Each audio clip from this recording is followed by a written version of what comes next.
11 en punto de la noche, ¿cómo están ustedes? Bienvenidos a Estado Nacional Prime. Qué mejor que partir un programa de actualidad con una noticia que se supo hace minutos nada más. Todo el escándalo de la filtración de la comida del presidente de la República el martes en la noche en el Palacio Cerro Castillo con 18 diputados de la zona de la macrozona sur. Se filtró un audio del cual es difícil. Yo al menos no conozco a nadie hasta aquí que lo haya escuchado. Se busca en las redes sociales, lo hemos buscado todo y hemos leído transcripciones, pero el audio al menos todavía no es de masiva divulgación, al menos. Pero el hecho es el mismo. Y la Fiscalía sostuvo que, bueno, se iba a hacer cargo. El gobierno anunció entonces acciones legales.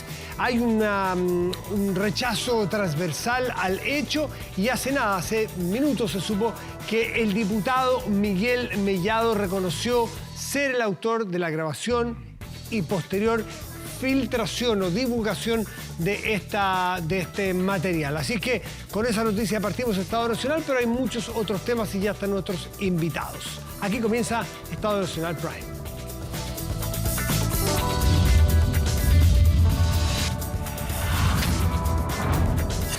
Estado Nacional.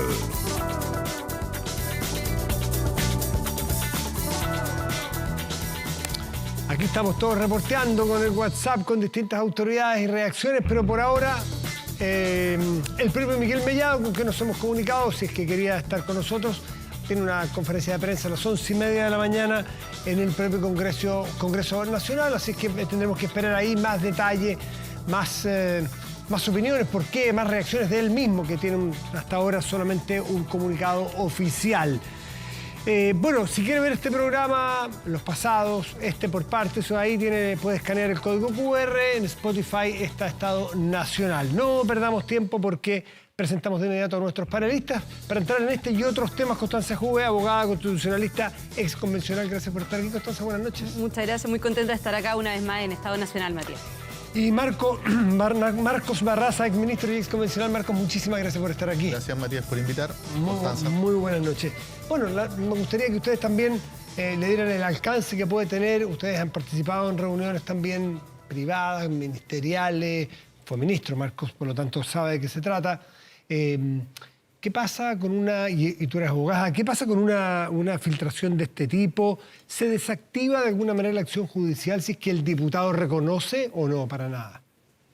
A ver, yo creo que primero, para partir, independiente de que se puede investigar esto y se puede llegar a la conclusión de que hay un delito, evidentemente hay un descriterio tremendo por parte del diputado, que yo creo que no midió las consecuencias de los actos. Ahora, independiente que no haya medido esas consecuencias, el diputado se va a tener que hacer responsable por esta acción, porque efectivamente son este tipo de cosas que, independiente que tenga la categoría de un hecho constitutivo de delito, le hace pésimo a la política. Esto es lo que se llama no habitar el cargo y finalmente de no tener una certeza en cuanto a que en realidad se están tomando este tipo de reuniones y este tipo de conversaciones en serio. Ahora, el Código Penal es bien claro de que hay al final dos tipos de delito. Uno, que implica grabar una conversación que se decía que era privada, que también obviamente eso va a ser parte probablemente de la investigación si la Fiscalía sigue adelante, y lo otro que tiene que ver con difundir... Y archivar también, entiendo que... Claro, archivar y divulgar. Claro, sí, claro, es captar, grabar, archivar, y esa es una parte, y la otra parte tiene que ver con difundir. Ahora, un poco lo que decías tú, Matías, no se ha difundido, por lo menos yo no lo he escuchado, el audio. Entonces, en ese sentido, yo creo que quizás lo que se va a centrar la Fiscalía probablemente va a ser la primera parte. Disculpe, hay un temita, Marcos. Él dice en su declaración que no estuvo en toda la reunión, por lo tanto, él no supo que las condiciones eran de reserva, por así decirlo, si es que en algún momento dieron esa instrucción. ¿Hace falta que te digan que en el Palacio de Gobierno, en el de Viña, el presidente de la República tiene una reunión en esa casa, en ese lugar, aunque sea un edificio público? ¿Hace falta que te digan que eso es una reunión reservada? No, de ninguna manera. Él es diputado. Tiene que observar, como todas las chilenas y chilenos, las leyes. Y cometió en los hechos un delito. Grabó, archivó y vía un medio de comunicación divulgó una conversación privada. Es una conversación a escala de Estado. O sea, está divulgando contenidos que, más allá de que no hayan sido dañinos, preocupantes, está pasando por alto además la investidura del presidente de la República. Entonces, no es solo un problema de descriterio o mal juicio, que lo existe de por sí. O sea, digamos, porque la explicación que da es bien atolondrada. Señala en primer lugar que eso es indebido, luego dice que se pierden las confianzas, pero que las confianzas se pueden recuperar. Claro, eso lo dice antes de reconocerlo. Es bien atolondrado, pero lo que quiero señalar es que estamos frente a un delito. Y lo que no puede ocurrir es que nuevamente el sistema político se deteriore aún más a partir, digamos, de una conducta indebida de un parlamentario. Esto tiene que tener responsabilidades. Escuchemos un segundito esa declaración que hizo el propio Miguel Mellado esta mañana cuando se estaba averiguando o investigando qué es lo que había sucedido. Mire, la verdad es que es lamentable y se quiebran las confianzas con estas filtraciones, pero las confianzas pueden volver a recuperarse con las próximas reuniones que esperamos podamos tener. Y aquí lo importante es no perder el foco central, que son los atentados terroristas y el terrorismo que dijo el presidente que había, y que envíe luego el proyecto de nueva ley antiterrorista y le dé discusión inmediata, porque los atentados siguen. Y esta mañana, obviamente, una iglesia católica quemada, y esa iglesia católica tiene que volver a recuperarse para los fieles, así como la escuela de los niños mapuche en Victoria. Por lo tanto, aquí hay un tema de foco principal. Una cosa es la lamentable filtración y otra cosa que no se pierda el foco central, que es luchar, terminar con los terroristas en la Araucanía. Se acusa a Miguel Mellado, trata de desviar la atención con esta declaración previa, varias horas previas a aceptar y reconocer la autoría de este delito. O sea, por la declaración pareciera que sí. Ahora, a mí yo creo que no es mucho lo que uno puede explicar o tratar como de alguna manera de justificarlo. Habrá que esperar lo que él dice mañana, habrá que esperar también qué es lo que pasa con la Fiscalía. Este tipo de cosas no se pueden tomar a la ligera. Pero también creo que es relevante también de que este descriterio eventual hecho constitutivo de delito creo que tampoco tiene que desviar el foco de atención de lo que realmente es importante. Vamos a entrar al O sea, fondo, eso de todas maneras. Yo no... Ojo, no le estoy bajando el perfil. Nosotros mismos, desde la oposición, hemos sido muy críticos precisamente con el presidente de la República, que pareciera todavía no habitar el cargo en muchas circunstancias donde no está a la altura de ser un jefe de Estado, ni siquiera jefe de gobierno. Por lo tanto, este tipo de acciones son absolutamente reprochables, y creo que queda en evidencia en el fondo de que el diputado actuó muy mal, fue muy irresponsable y bueno, tendrá que asumir la responsabilidad en el fondo del caso. Marcos. Yo creo que no hay que mezclar peras con manzanas. El debate sobre la violencia en la Araucanía tiene entidad propia. Es un debate que tiene que ser abordado sin instrumentalización. Él cometió un delito. Y lo que está tratando es de justificar ese delito a partir de situaciones de violencia en la Araucanía. No tiene nada que ver lo uno con lo otro. Tampoco uno podría, a partir de esto, cuestionar al presidente de la República a propósito de los dichos de Constanza. Pero si no me escuchaste lo que quiero es despejar la conversación. La conversación tiene que ver con una conducta indebida que es constitutiva de un delito. Grabar, archivar y divulgar una conversación privada. Eso para nadie es tolerable. Para mí, ni para ti, ni para ti. Porque se violenta la intimidad. Pero además estamos hablando de un espacio protegido que debiese ser una conversación entre parlamentarios y el presidente de la República.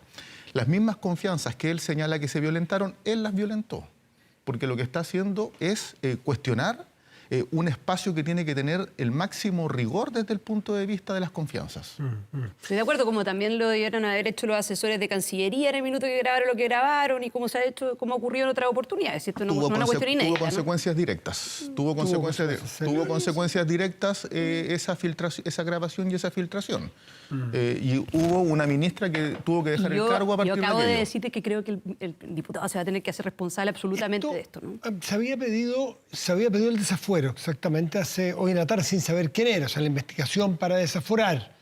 ¿Esto amerita un desafuero? ¿Ustedes qué es lo que estiman? Es que en el caso dado de que la práctica, porque, a ver, la denuncia, por lo que yo entiendo, porque no he leído tampoco los antecedentes, pero la denuncia que hace el gobierno es contra quienes resulten responsables, eso pidiéndole a la Fiscalía que haga una investigación. Ahora será nominada. Ya hay un responsable. Será nominada ahora. Por eso, entonces ahora que ya hay alguien que la práctica, el diputado ya declaró de que él fue quien incurrió en este tipo de hechos, va a ser la Fiscalía la que va a determinar si el hecho es constitutivo de delito, ver si vale, o sea, si se va a formalizar, y claro, pues en adelante tiene que seguir el juicio cuando considere que hay antecedentes para acusar, porque son dos momentos distintos, solamente para quienes nos están viendo. Uno es la formalización, donde hay un periodo de investigación. Ese periodo de investigación termina y la Fiscalía tiene que decidir, ¿hay antecedentes para acusar y seguir adelante en un juicio o no hay antecedentes y sobresee, principio de oportunidad y una serie de otras herramientas que lo hace comúnmente? Bueno, en el caso dado que el diputado llegue a ser acusado, ahí se tiene que pedir el desafuero. Ahora, cuando es acusado, ¿no es el desafuero cuando hay antecedentes para investigar? Porque entiendo, por lo que hablé esta tarde con Vlado Mirosevic en la radio, decía que no se sabía el nombre todavía. Entonces, si es que se llega a la determinación del nombre y se establece que hay posibilidades razonables de iniciar una investigación, esa persona queda desaforada y queda fuera del cargo momentáneamente, es decir, modifica los quórums, por ejemplo. Tiene impacto político que puede ser relevante. Sí, o sea, de partida desaforar a un parlamentario por un delito es muy grave, o sea, porque hay mérito para investigar. Hay mérito, él mismo dice, o sea, él reconoce el delito. Él está reconociendo puede ser rápido la conducta el desafuero indebida y que es un delito. Entonces, va a tener un impacto. La Fiscalía es poco lo que tiene que investigar a esta altura. O sea, la Fiscalía ya tiene todos los elementos porque el hechor del delito ya lo reconoció. Al menos se acorta el periodo de investigación. Está bien, pero yo creo que igual es importante ser súper responsable y súper cuidadoso con esto. A ver, ha ocurrido también con otros parlamentarios. Pasó con Casparría, no sé si se acuerdan, pero cuando finalmente lo terminó denunciando y querellándose Andrónico Luksic por injuria, también quedó suspendido del cargo después. O sea, ha ocurrido en otras oportunidades de que parlamentarios han quedado suspendidos del cargo precisamente por condenas o también por acusaciones en el periodo previo, si es que hay medidas cautelares.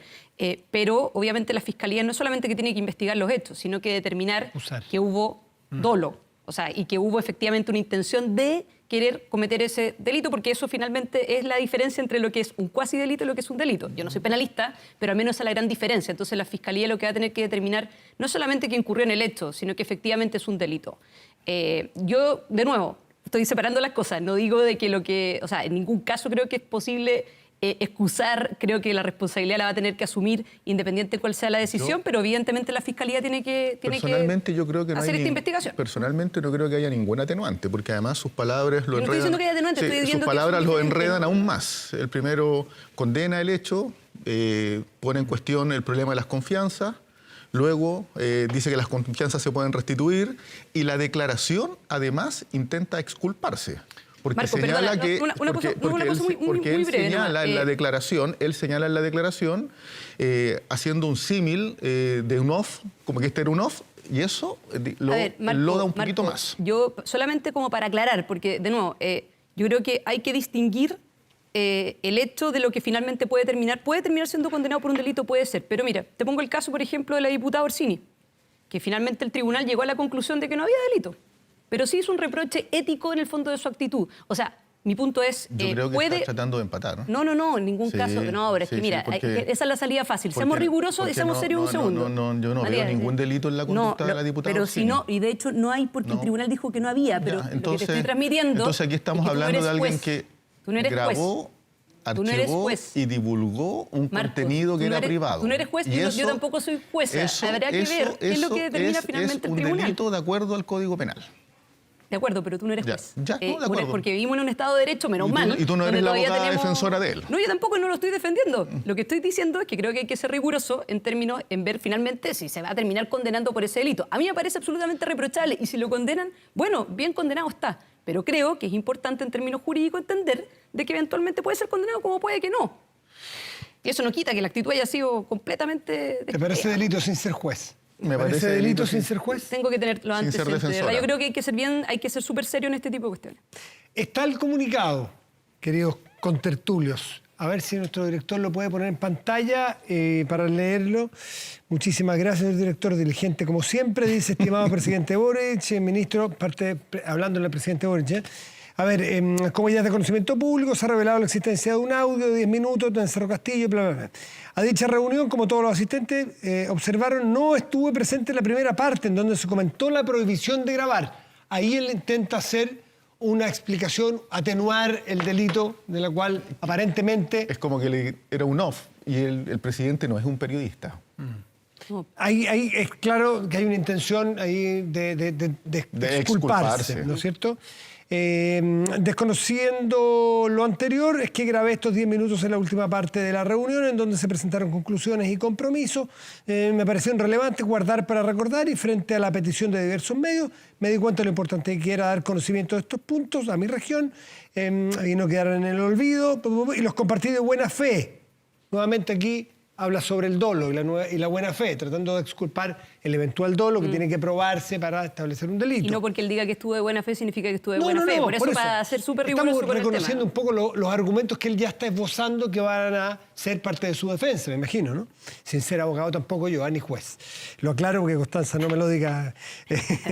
En ese momento es que se me solicitó el audio, consideré que no contenía nada de información distinta a las declaraciones públicas de los asistentes a la salida de la reunión, ni tampoco frases que denostaran a alguno de los presentes.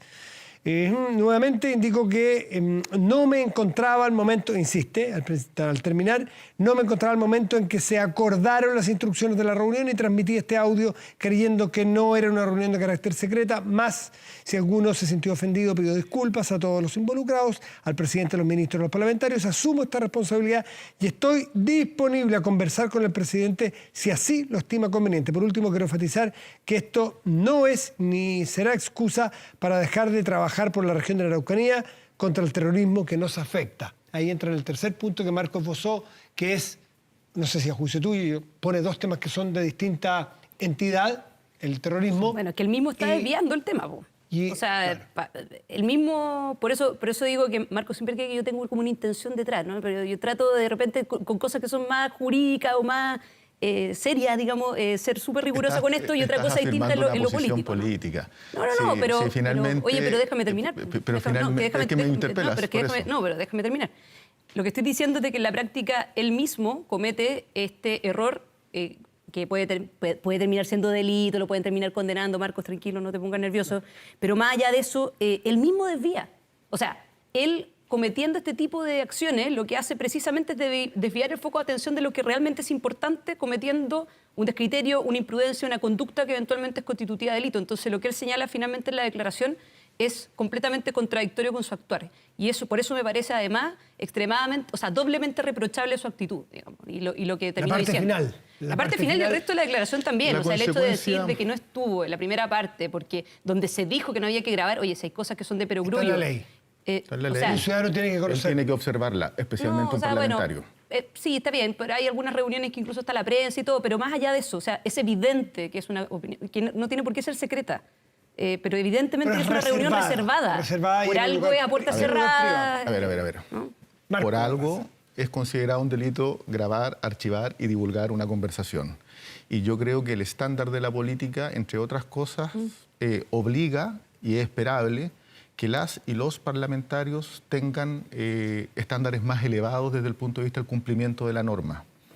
Él lo que hizo fue, no fue una niñería, lo que hizo fue violentar un espacio de conversación entre el presidente de la República y los parlamentarios sobre temas de alta importancia.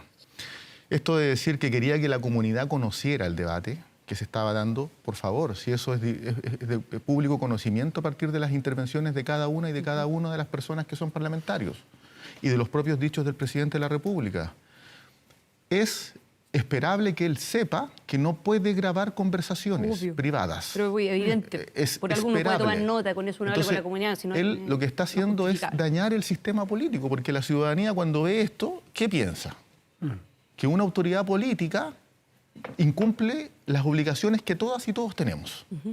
Entonces, hoy día es frecuente, me tocó a mí con una conversación en off, como solemos hacer los periodistas con nuestra fuente, conversar, una autoridad, naturalmente no diré quién es, y que su ayudante, yo al entrar al despacho, esto ocurrió hace 3 semanas, pidió que dejara el teléfono afuera.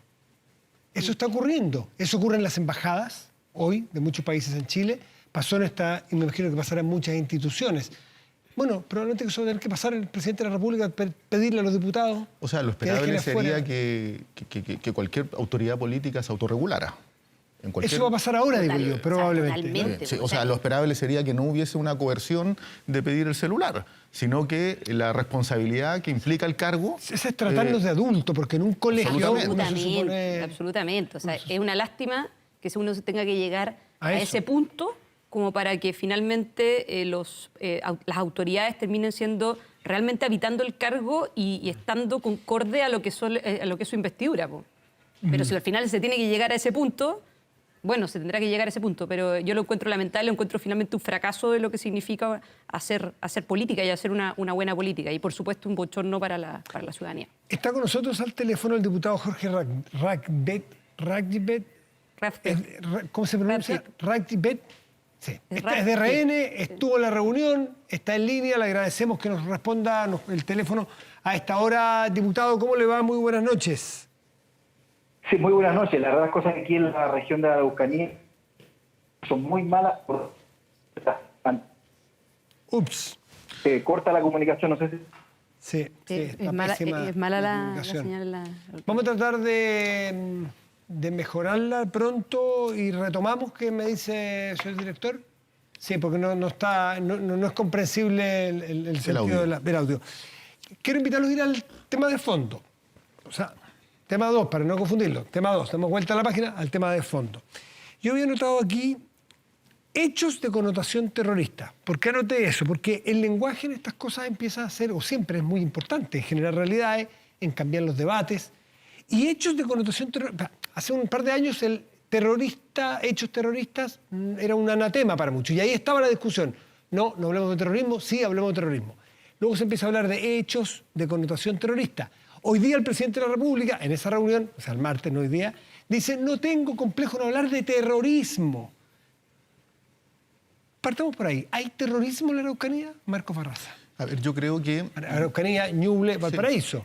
Sí. Zona sur.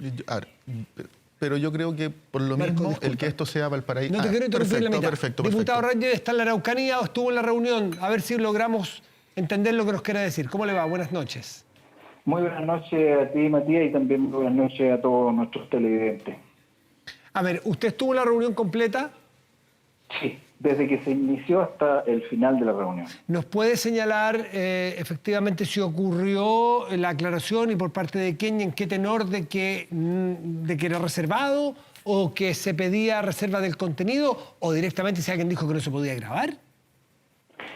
A ver, efectivamente se señaló de que no se podía grabar y lo que señala el diputado Miguel Mellado es efectivo. Él llegó con posterioridad a la reunión, se integró después y por lo tanto la advertencia o lo que se señaló ahí respecto de que no se podía grabar, él no lo escuchó, tampoco estaba, nadie se lo comunicó. ¿Quién lo dijo? Tanto, ¿perdón? ¿Quién dijo eso? ¿Quién dio la instrucción de que no se podía grabar? El presidente no graba. Todos los que estábamos presentes en ese momento estuvimos de acuerdo, digamos, a la verdad. Ahora, ¿y por qué el presidente tiene que pedir no grabar? ¿Ustedes suelen grabar estas reuniones?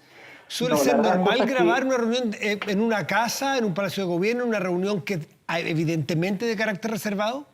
A ver, es primera vez que a mí me toca que un presidente o presidenta de la República una reunión. Este es mi tercer periodo, estuve con Sebastián Piñera, estuve con Michelle Bachelet y nunca nos señalaron en alguna reunión que no podíamos grabar. Entonces es la primera vez que sucede una cosa así y por lo tanto la advertencia que se hizo era algo absolutamente nuevo y que el diputado Mellado no tenía por qué saberlo si nadie se lo advirtió cuando... Jorge Ranger, ¿a usted le parece que estamos frente a un delito? Porque así está tipificado, pero ¿usted cree que las atenuantes que plantea el diputado, su colega Mellado, podrían evitar que se condenara como delito lo que ha sucedido? Y si será susceptible de un desafuero, si usted cree que así va a ocurrir. Yo creo que todo delito intencionalidad, pero es lo mismo que cuando hay persona, existe o no la intención de matar, En este caso yo creo que él no tuvo ninguna intención de generar una situación fuera de lo que es la información que es relevante para una región, como es lo que se está viviendo en la región de la Araucanía, donde permanentemente hay atentados y por lo tanto cualquier información que sea pertinente e interesante para la población es algo que hay que entregar y que permanentemente la ciudadanía nos exige a nosotros. Por lo tanto, no hay ninguna intencionalidad de él difundir algo que finalmente pudiera provocar alguna situación anormal. Yo creo que lo que se conversó y se dijo ahí tampoco revertía críticas de algo secreto y que fuera de alta peligrosidad para la seguridad de la zona o de la nación. Por lo tanto, la intencionalidad de él no es en ningún caso de perjudicar ni al presidente de la República ni tampoco las gestiones que se puedan hacer en restablecer la paz y la tranquilidad en la región. Lo determinará la Fiscalía, pero le agradecemos mucho el testimonio, que es bien importante para ir esclareciendo los hechos como ocurrieron. Diputado Jorge Radjebe, desde la Araucanía, muchísimas gracias por responder nuestro llamado esta noche. No, muchas gracias a ustedes y que tengan una muy buena noche. Nos vemos. Igual gracias. a usted, muchas gracias. Disculpa, Marcos, te interrumpí. En el tema de fondo, como dices tú, que es distinto a la filtración. Ahora, yo quiero hacer un comentario. Hágale. A mí me parece que las defensas corporativas no son buenas, no le hacen bien a la política. Yo esperaría que las parlamentarias y los parlamentarios reaccionaran más bien esperando que la justicia se pronuncie, no atribuyendo intenciones de ningún tipo, especialmente quienes son pares. Esto es muy importante, porque en el fondo lo que hay que transmitirle a la ciudadanía es que hay igualdad ante la ley. ¿De acuerdo? Yo creo que Marcos siempre confunde cosas, ¿no? Tampoco voy a entrar en la teoría del empate, porque para qué vamos a entrar con todos los desastres, digamos, en términos constitutivos de delito que ha tenido el Partido Comunista, entre ellos, digamos, la Municipalidad de Santiago. Pero más allá de eso, lo que está planteando el diputado es un poco lo que señalé yo. Yo creo que más allá de que el hecho es absolutamente reprochable, que es injustificable, que le hace pésimo a la política, que tampoco exculpa el hecho de que no haya estado en la primera parte donde se dijo que no se podía grabar, es evidente que no se puede grabar, y no importa si además el contenido era delicado o no, porque al final del día es el hecho mismo, el hecho de estar grabando una reunión que en principio, ¿cierto?, es una reunión privada, cerrada. Dicho lo anterior, yo creo que eso es lo que va a tener que determinar la Fiscalía, si finalmente hubo o no intención de querer grabar y archivar esto y después difundirlo con el objeto, ¿cierto?, de generar algún perjuicio. Y eso es algo que va a tener que determinar la Fiscalía, pero yo creo que no hay dobles lecturas en cuanto a reprochar esta actitud, y no creo tampoco que el diputado lo que está haciendo sea una defensa corporativa, sino que simplemente está dando su testimonio. ¿Terrorismo o no terrorismo? Porque se lo pregunté a Marcos y lo interrumpí. Sí. No hay ningún hecho delictivo en la Municipalidad de Santiago. Eso quiero destacar. Y lo que hay es una querella de... La ley, hay que esperar que se pronuncie lo que hay es una denuncia, Marco. una querella de republicanos de la extrema derecha. Habrá que ver qué dice la justicia por la igualdad ante la ley y la transparencia de la ciudadanía. Ocupo tus palabras nomás. Sí, pero estoy ocupando tus palabras. Absoluta convicción. Pero mira, Ya, entonces, como lo dices tú, no hay delito, pero cuando tú dices que hay delito, hay. Mira, esa es la diferencia entre un país totalitario y un país donde prima el Estado de Derecho. Dicho eso, a ver, yo creo que evidentemente que la legislación en materia de terrorismo no alcanza a reflejar todas las dimensiones de lo que pudiese ser terrorismo. Y existe el compromiso del gobierno de poder presentar indicaciones que permitan perfeccionar esa legislación dando cuenta de realidades complejas. Todos los países tienen que tener legislación frente al terrorismo. Pero yo haría un distingo importante entre lo que ha pasado estos últimos días y los tres bombazos. Los tres bombazos. O sea, porque, porque tú mismo señalaste, digamos, Valparaíso, Ñuble y la Araucanía con explosivos. ¿Eso es terrorismo, Marcos? Yo tiendo a creer que sí. Ya. Tiendo a creer que sí. Hay terrorismo en Chile. ¿Quién ejecute ese acto es un terrorista? O sea, la legislación tiene que determinarlo, pero mi punto está en que eso es de la máxima gravedad. Ya. Es de la máxima gravedad. O sea, significa que hay un grupo con aparataje militar que está simultáneamente haciendo explotar bombas en 3 regiones del país. Es de la máxima gravedad. Y la reacción que tuvo el presidente de la República de convocar a las diferentes instituciones, entidades que pueden combatir eso, fue así.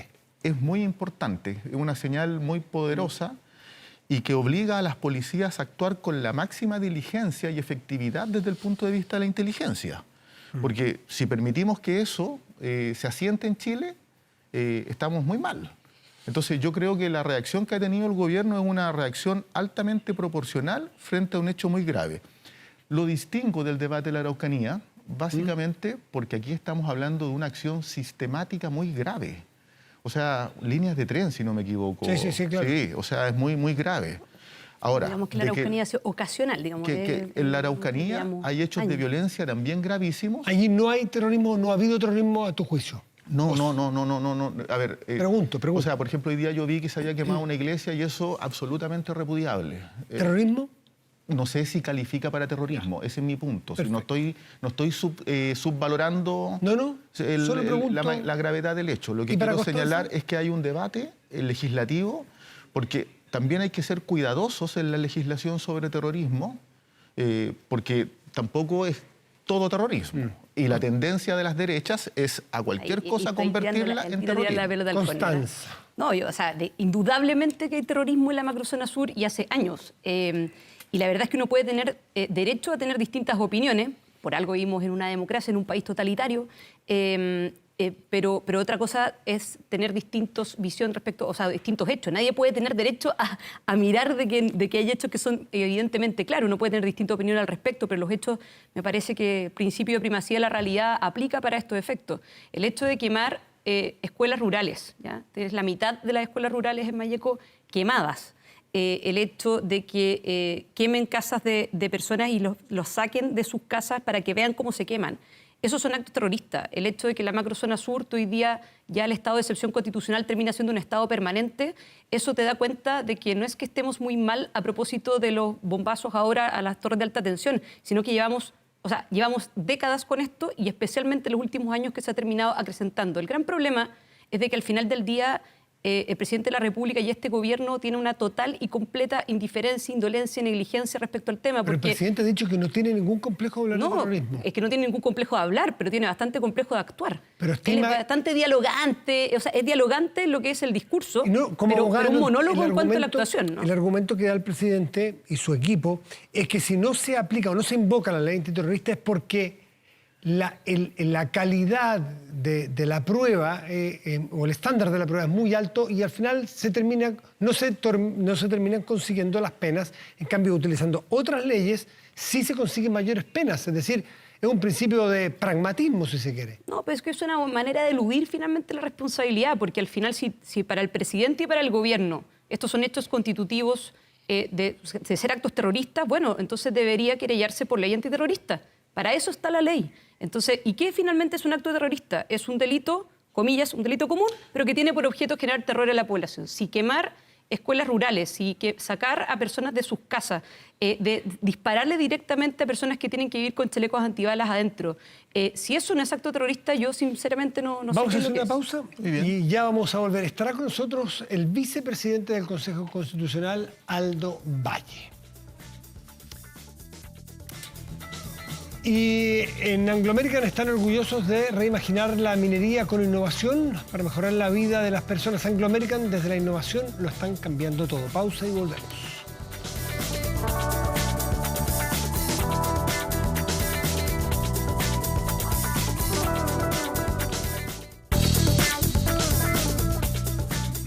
Aumenta la delincuencia, no grave robos, evítelos con Tepillé, la empresa líder en seguridad preventiva, con monitoreo de cámaras de seguridad y audio disuasivo en tiempo real. Tepillé protege 24/7 su empresa y también su hogar. No sea usted la próxima víctima y contrátelos en tepillé.cl.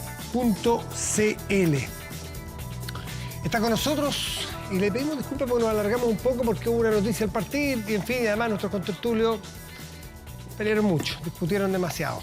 Pero aquí está Aldo Valle, vicepresidente del Consejo Constitucional. Le damos las gracias por estar esta noche con nosotros. Aldo, bienvenido a Estado Nacional Prime. Buenas noches, Matías. Muchas gracias por la invitación. Buenas noches, Marco. Muy buenas noches. Constanza, buenas noches.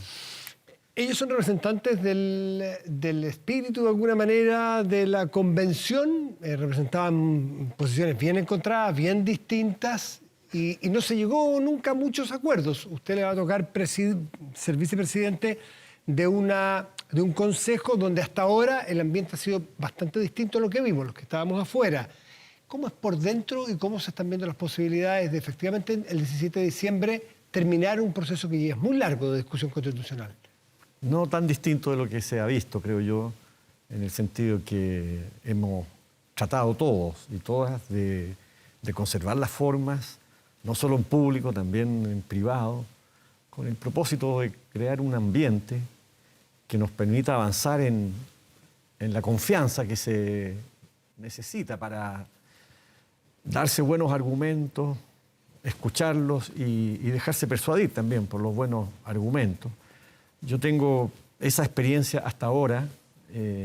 Creo que todos y todas tienen la cautela de no enviar señales que generen distancia, desconfianza, sobre todo en la percepción pública. Marco, ¿eso pasó, lo que dice Aldo? ¿Pasó al principio? ¿Pasó en algún momento en lo que les tocó vivir a ustedes? No. ¿Guardan las formas para lograr persuadirse con las ideas y escucharse? ¿Ustedes lo sintieron? O sea, yo en lo particular siempre tuve entendimiento y diálogo con diferentes sectores políticos. Y me tocó impulsar acuerdos con la derecha. Por regla general, un espacio de esas características es un espacio de discusión y de búsqueda de acuerdos. Las circunstancias del país eran un poco distintas. Veníamos saliendo de la pandemia, cambio de gobierno, y evidentemente que había una tensión más acentuada desde el punto de vista de las expectativas. Yo tengo la impresión, pero también creo que en esto no hay que tratar de evitar conductas civilinas. O sea, lo que el país debiese de alguna manera leer es el acuerdo y también la diferencia. Y eso es especialmente importante cuando hay un debate que está, en mi opinión, es muy personalísima, puesto en la dimensión del carácter del Estado, que creo que es la discusión más importante a la cual está convocada el Consejo Constitucional. ¿Tienen miedo de que esa vocación o ese temor a que ocurra algo parecido desvíe la capacidad o aminore o distorsione o opaque la capacidad de discutir realmente de fondo para decir que, ojo, no nos peleemos? No, o sea, yo creo que,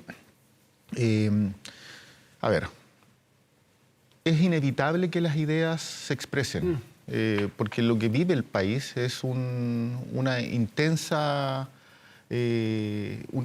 ejercicio de debate y de disputa de ideas. Si el país está disputado desde el punto de vista de las ideas. Y ese debate es lógico que se exprese en el Consejo Constitucional. Ahora, explicitando posiciones, para mí eso es bien importante porque lo que está en juego es el destino del país y la ciudadanía va a tener que tomar una posición en diciembre, en mi opinión, lo más informada posible. El tiempo de funcionamiento del Consejo Constitucional es más acotado. Sí, pero hay un debate también ya bien acumulado. Sí. Entonces, desde ese punto de vista, ¿cómo lo estás viendo? Creo que la discusión es muy necesaria. ¿El vicepresidente Valle? Sí, o sea, a ver, yo creo que evidentemente de que, o sea, nosotros lo hemos dicho en varias oportunidades, yo creo que tomar como punto de referencia la Convención Constitucional es un tremendo error, porque realmente la Convención Constitucional es una experiencia única y espero, y probablemente va a ser así, e irrepetible. Y la Constitución de la Convención es lo más malo que se pueda haber redactado en el mundo, digamos. Entonces, tomar como punto de referencia eso para decir que las cosas están... O sea, que el texto va a ser muy bueno, qué sé yo por lo menos no lo tomaría como punto de referencia. Sin embargo, como bien dice acá el vicepresidente, creo que al menos de lo que se ha visto de afuera y al menos también de la información que uno ha tenido tanto de los expertos como de distintas posiciones políticas, como ahora los consejeros constitucionales, primero, bueno, el contexto es distinto, pero también el ambiente, el cuidar las formas también te ayuda mucho a poder aproximarte al fondo. O sea, yo estoy de acuerdo con Marcos, contra todo pronóstico, viste que tenemos ciertos acuerdos. Estoy de acuerdo con que uno tiene que explicitar sus posiciones, que el llegar a acuerdo no significa, como comillas, rendición para uno o para otro lado. Uno tiene que explicitar las posiciones. Pero una cosa distinta es tratar de de imponer una posición, y el cuidar las formas ayuda mucho también para que eventualmente se pueda llegar a una buena discusión de fondo, con argumentos detrás y no simplemente con consignas. Aldo. Yo creo que aquí no hay algo así como una impostura, ¿no? Lo que hay, me parece a mí, es un ánimo muy serio de generar ambientes para que las discusiones no se pierdan luego en gestos o en episodios que finalmente no dicen con el fondo, ¿no?, de las diferencias que sin duda existen. Y puede ser también que hasta ahora no hayan tenido lugar esas diferencias públicamente, porque no hemos iniciado el debate ni la deliberación más sustantiva. Tienen hasta hasta el 18 de julio, creo, para presentar como enmiendas, ¿o no? Esos son los plazos, claro, más o menos. las enmiendas o indicaciones. Claro, o sea... Indicaciones. Claro. Indicaciones, sí. Yo todavía tengo el lenguaje que está en la convención. Y recién se instalaron las comisiones el día martes, porque, bueno, se requería de un acuerdo. Allí hubo roce, Aldo, porque quedaron todas las comisiones en manos de la derecha. Por los votos era previsible que ocurriera. ¿Ustedes, desde el oficialismo hoy, esperaban un gesto o esperaban un matiz al respecto y que la derecha diera una...? No a propósito de las presidencias, ¿no?, de las comisiones, nunca se habló y ocurrió lo que era de esperar, me parece a mí, que las mayorías se hicieron presentes en el momento que correspondía, cuando se constituyeron las 4 comisiones, ¿no? ¿Y puede atentar en algo de la calidad de la discusión de que las 4 comisiones queden presididas por personas del mismo sector político? Yo espero que no, porque a su vez siempre van a haber, ¿no?, en las comisiones representantes de la lista que no forma parte de la mayoría y con todos los derechos que el reglamento, ¿no?, de debate establece. Y bueno, obviamente que al no tener ninguna expectativa en ese sentido, lo que se hizo fue que quedara de manifiesto cuál era el ánimo, cuál era en definitiva las posibilidades de uno y otro Marco, sector. ¿tú crees que atenta en algo en la calidad de la discusión ese hecho en particular? Yo creo que fue una mala señal, más que un atentado a la calidad de la discusión. Yo creo que fue una mala señal.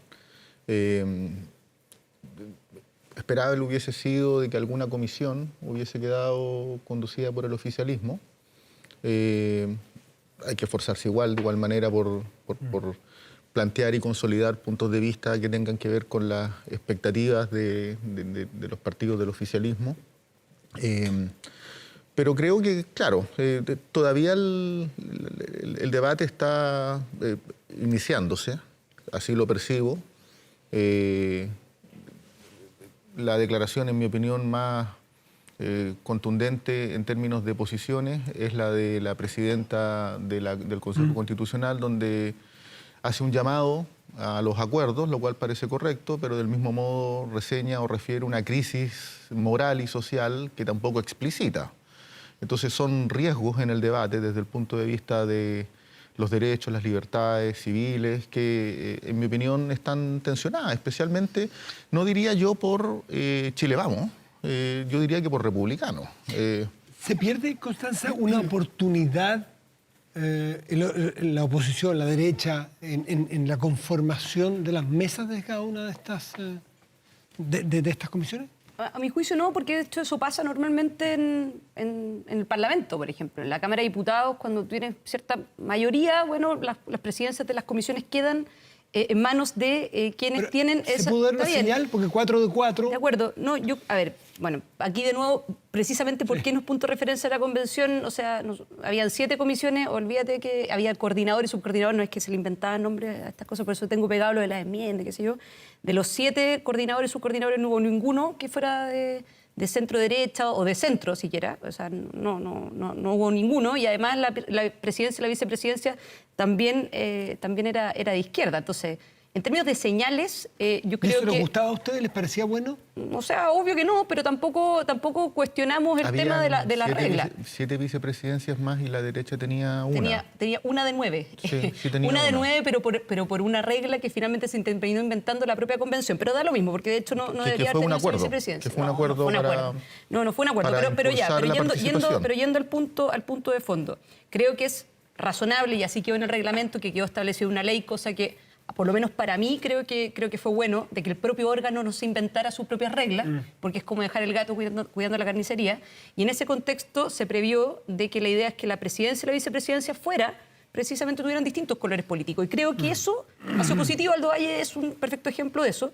Y son 4 comisiones nomás. Sí. Y tomando en consideración los resultados, a mí lo que más me importa es de que haya ecuanimidad y que finalmente se dirijan las comisiones con respeto y con apego al reglamento. O sea, finalmente por ahí pasa un poco el cuento. Aldo, estamos suponiendo que el respeto se va a dar, el debate se va a dar, pero con los puntos críticos, los nudos, ya están más o menos identificados, ¿no? Es evidente que van a haber algunas tensiones, ¿no?, que no están todavía resueltas, aún en el anteproyecto, que a su vez es un documento, a mi juicio, muy valioso, porque da cuenta de un trabajo de un alto estándar, ¿no? Y claro, en el momento en que eso se produzca, yo creo que igualmente uno puede sostener diferencias claras, ¿no?, de modo muy legal y consecuente, cuidando las formas, ¿no? Creo que la política debe ser siempre el ejercicio de un diálogo respetuoso que también contribuye a la pedagogía social, ¿no? Cuando reducimos la diferencia finalmente a la cancelación del otro o simplemente a la descalificación, yo creo que hacemos muy mal. Y finalmente, ¿no?, yo creo que es bien importante tener presente, a mí por lo menos me importa mucho eso, los resultados que se expresen en un texto constitucional no se pueden separar del proceso y de cómo acontece ese proceso, porque están muy conectados. Y por lo mismo yo creo que es mucho mejor que arribemos tal vez a diferencias muy claras, que ojalá la audiencia más universal perciba. Yo creo que esa es también la tarea nuestra como minoría, ¿no?, que las diferencias queden claras, pero eso no tiene por qué ser contrario, digamos, a las buenas formas, al diálogo respetuoso, plural. Y por último, claro, la decisión ciudadana será la que el 17 de diciembre final cada chilena y cada chileno adopte, pero sobre la base de un proceso que le dio la oportunidad a todos de saber quiénes representaban qué. Eso es clave para que este proceso contribuya finalmente también a nuestra mejor evolución política. Sí, sin duda. Marco, ¿alguna pregunta que usted le quieran hacer? Porque representan 2 momentos constitucionales chilenos interesantísimos. Yo quisiera preguntarle algo, Aldo. La reforma constitucional que da origen a este segundo momento o proceso constituyente, creo que donde mejor perfila el debate del presente y del futuro es en la consagración del Estado democrático y social de derecho. En mi opinión, ese es el mínimo democrático para una nueva constitución en Chile. ¿Qué opina al respecto de eso? O sea, a propósito de que son muchos los temas, sistema político, justicia, en fin. Pero creo que en la caracterización del Estado democrático y social de derecho, como superación del Estado subsidiario, hay una cuestión central, a propósito del mínimo democrático que debiese tener el futuro texto. Pregunto eso. A mí también me parece que avanzar en un Estado social y democrático de derecho que nos permita otro desarrollo económico, social, es fundamental para que la Constitución articule, ¿no?, estas demandas sociales que están presentes y que no se han resuelto, ¿no? Lo cierto es que yo creo que seguimos teniendo diferencias estructurales muy graves. Nosotros tenemos indicadores de pobreza multidimensional francamente vergonzosas, ¿no? Claro, cuando medimos por remuneraciones probablemente hemos llegado a niveles satisfactorios, por así decir, ¿no?, porque hemos avanzado comparativamente. pero no estamos bien calificados en aquellos grupos de países en que nosotros debiéramos perfectamente, con los cuales debiéramos competir. Y entonces, claro, el texto político no es la consecuencia de una pura diferencia ideológica. Yo creo que aquí hay unas tensiones antes sociales y económicas que si no... A ver, tampoco la Constitución viene a resolverlas de un día para otro. Lo que hará la Constitución es que efectivamente luego políticas públicas, ojalá de largo plazo, ¿no? Contribuyan a que la ciudadanía también perciba que pasamos a tener una sociedad más inclusiva, una sociedad más democrática. Necesitamos de la descentralización, por ejemplo, ¿no? Necesitamos que el principio de igualdad ante la ley rija desde Arica, digamos, hasta Magallanes. Hoy día no es así. Y eso se hace, desde luego, con cambios importantes.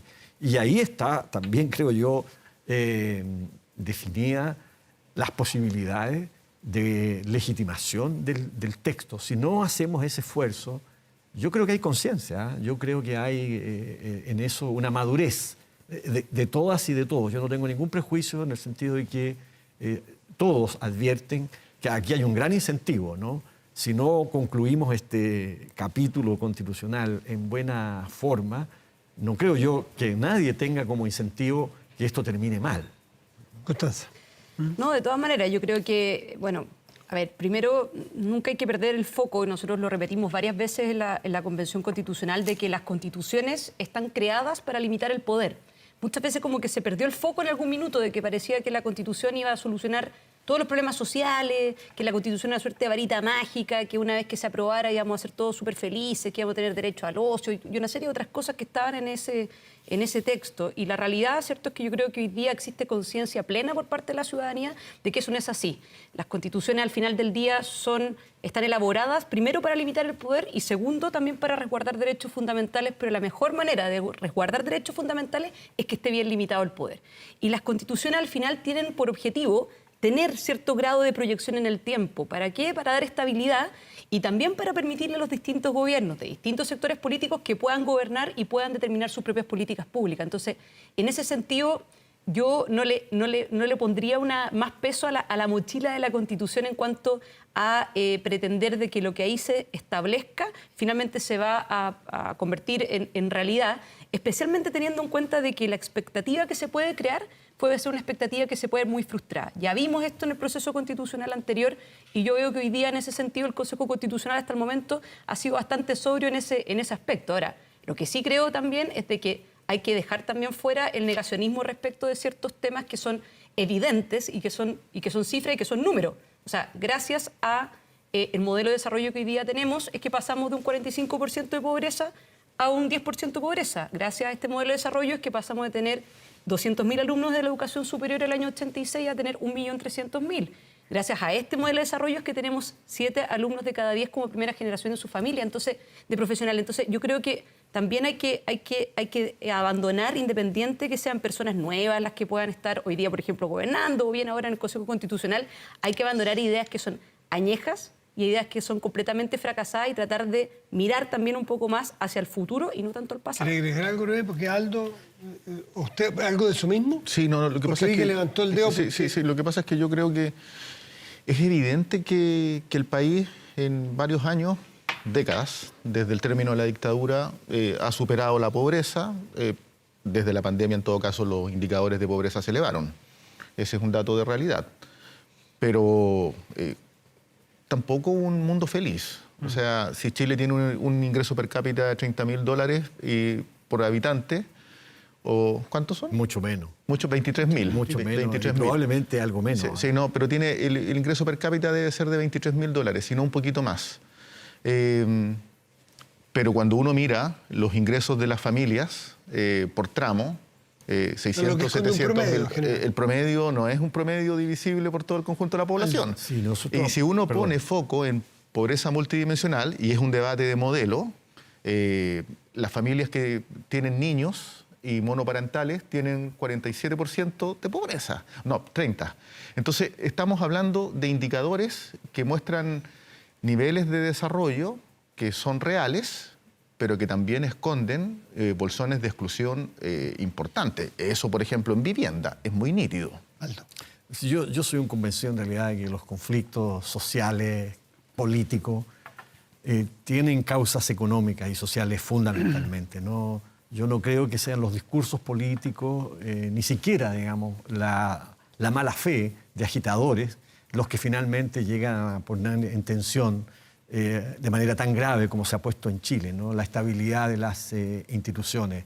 Yo creo que tenemos un problema económico, social, que claro, no se resuelve dictando una constitución, pero obviamente que la constitución que rige en un país tiene responsabilidad también en el orden público económico, en los factores, ¿no es cierto?, que contribuyen a una desigualdad que lamentablemente todavía tenemos en el país. Si no avanzamos en esa dirección, la Constitución va a ser siempre un recurso limitado en relación a superar esa crisis. Esos acuerdos, buscando la compatibilidad entre el Estado social y democrático de derecho y obviamente que tengamos una economía, ¿no?, que garantice crecimiento, que efectivamente produzca oportunidades de trabajo y de desarrollo de las personas. Si no hacemos esa combinación, creo yo, de un modo distinto, porque hasta ahora el modo en que lo hemos hecho no ha resultado. Y no hay que hacer, creo yo, tanta metafísica al respecto, es así. Y por lo mismo la invitación es a eso. Y como es tan serio, yo creo que tenemos que hacerlo con la mayor disposición a entenderlo. Vamos a hacer una pausa y comentar antes que si no puedes tener el control total de tu empresa desde cualquier parte y en línea, Kame ERP es para ti. Facturación electrónica, integración con bancos, flujos de caja, remuneraciones, todo en un solo lugar y mucho más. Desde 12 UF al año. Toda la información en kame.cl o en comercial@kame.cl. Pausa y volvemos.